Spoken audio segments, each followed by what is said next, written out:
I want to talk a little bit about kind of the attribution landscape today. I know that you are in the top-down Bayesian camp, right? And a framework that you shared a deck with me before the call with LiftLab, kind of talking about different attribution methodologies being kind of top down versus bottoms up. And I hadn't seen that framework before, and it kind of made sense to me, even thinking about something like last click. It's like, yeah, it's bottoms up that if you sum all of the attributed conversions, it is not actually going to add up to how many conversions you got. And there's a lot of double counting there. Do you want to kind of talk through that at a high level? Sure. Yeah. So bottom up is generally click based, user based, super granular. You take those as your fact, and then you try to project up. And with these projections, when we had 100% match rate or a very high match rate, those projections up were very good.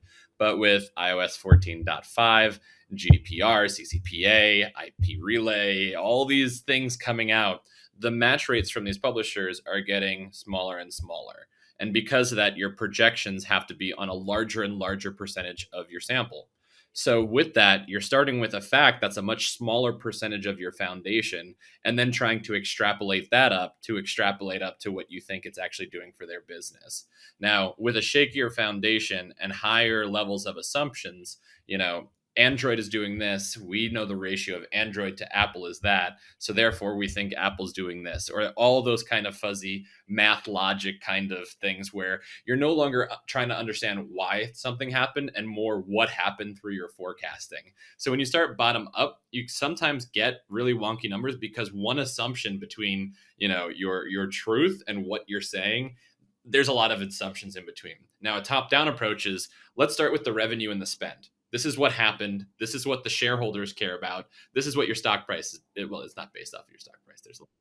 But you understand. So they Yeah. take that and now it's decomposing. So it's splitting it up and saying we have the size of the pie. Now let's figure out each wedge. And because of that, there's less assumptions between what you're projecting down. And if you're doing a multi-layered, or a hierarchical model where you say, okay, let's get it right at the channel level, let's get it right at the tactic level, let's go down to the campaign level, your bands for error become a lot smaller, right? Because if something's out of whack, it's only going to go out of whack to the level above it.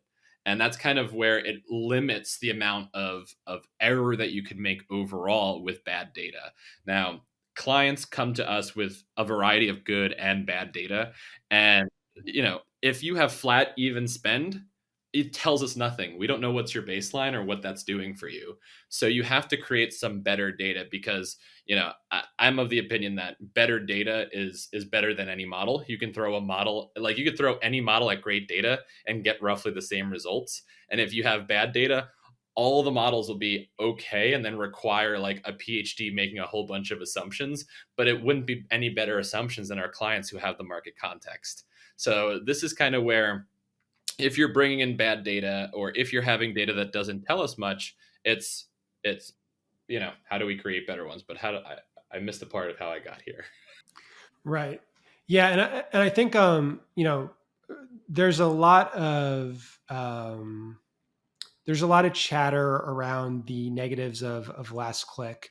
For certain analyses, it is the best source that you have. So, for example, if you're running like a very clean A/B test on creative in Facebook, you're going to use the pixel to determine like which did better, right? And I guess maybe you might be using click through rate or something else, but there are kind of places that you're doing that, you're using that, and there's times where maybe media mix modeling is too high level that you don't want to use that.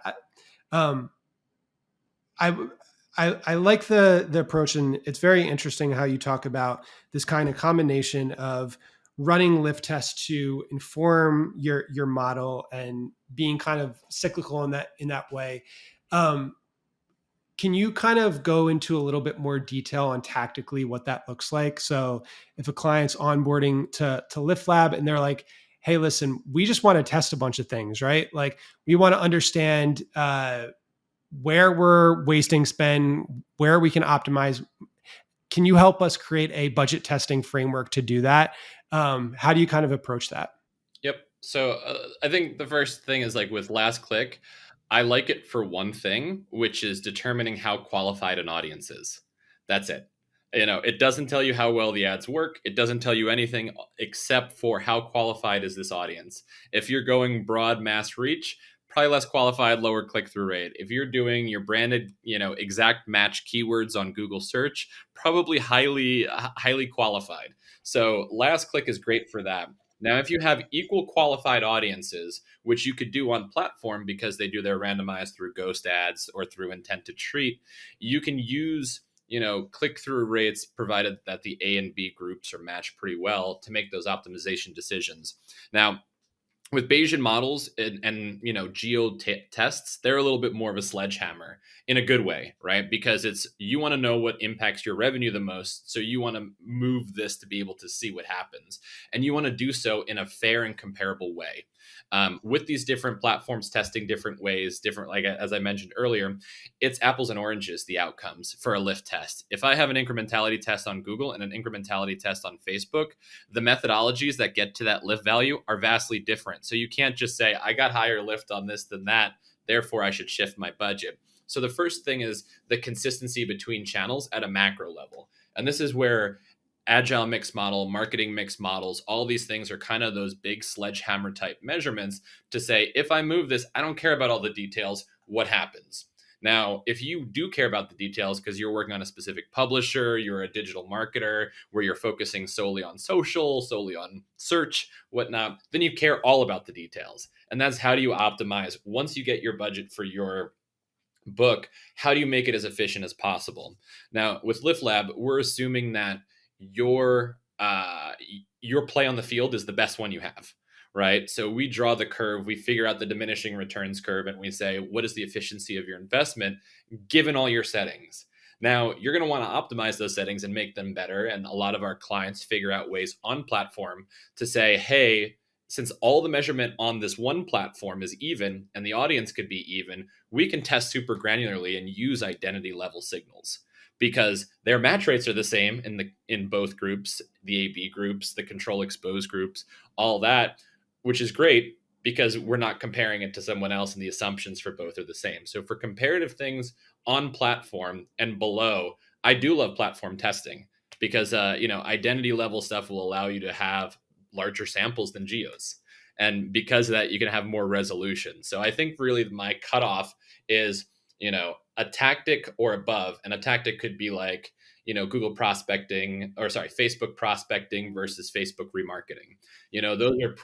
Those are fundamentally different audiences. And because of those, that's the level where market mix model and above sings.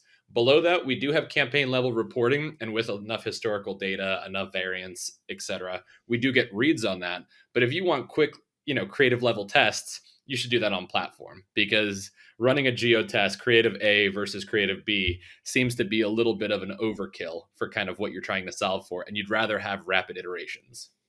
Right. Um, at the same time, I think like making those big swings are also going to be the things that make the big difference. Like the larger of a change that you can make that has a positive result will have a larger positive result for your business. As you think about kind of like an optimal media mix, and the way that I think about this is these individual areas have diminishing returns. Like you said, Facebook retargeting audience is on a diminishing return curve. Facebook prospecting, then you have paid search, you have upper funnel media. What do you think a composition of a healthy media mix looks like? And I know that runs the gamut, but just some. I would love just like your hot take on this. Yeah, I mean, you're basically priming for the typical analyst answer, which is it depends. I think that every circumstance is different, every product is different. So maybe like subcategorizing things. If you're doing pricing and promotional, no, even then I could, every time it's like, it's really custom to the business. And I'm not going to pretend that I know a business more than my clients do. For me, I don't want to tell a marketer how they should market because they know their audiences, they know what's efficient, they know upper versus lower funnel. And what we do is provide evidence to that. What I've noticed is pretty common is they over invest in lower funnel activities because it's the most trackable, especially with all the tracking concerns now. Because it's easy to measure, it's a streetlight problem. Are you familiar with the streetlight problem? There's a drunk guy and he's on his hands and knees looking for his keys underneath the streetlight. And a cop comes up to him and goes, "Hey, what are you doing?" He's like, "I'm looking for my keys." And then the cop goes, "Well, how do you know it's under this streetlight?" He's like, "I don't know it's under this streetlight. This is the only place I can see." So the measurement of lower funnel is the spot, is the street light. It's the spot that they can see. So therefore, they over optimize or overlook into those places that they don't overlook. They overlook into that, which means that they undervalue what the upper funnel, less easy to track things. And this is something that we typically see when clients onboard with us is a shift of credit from the lower funnel to the upper funnel because they know intuitively as marketers, when I turn off Facebook prospecting, all of a sudden my bottom of funnel remarketing drops. And the marketing team knows that well, but then you look at the finance team and they're like, well, this is super efficient and this is super inefficient. So I need to shift more here. And it's a much more complicated and nuanced discussion, which is why a lot of the tools that we're coming out with are about forecasting, being able to say, I'm not going to hit your quota or your goals based off of this level of spend or at any level of spend. Your goals are just too crazy, diminishing returns. Like we're never going to go like that. No marketing continues to go like that indefinitely.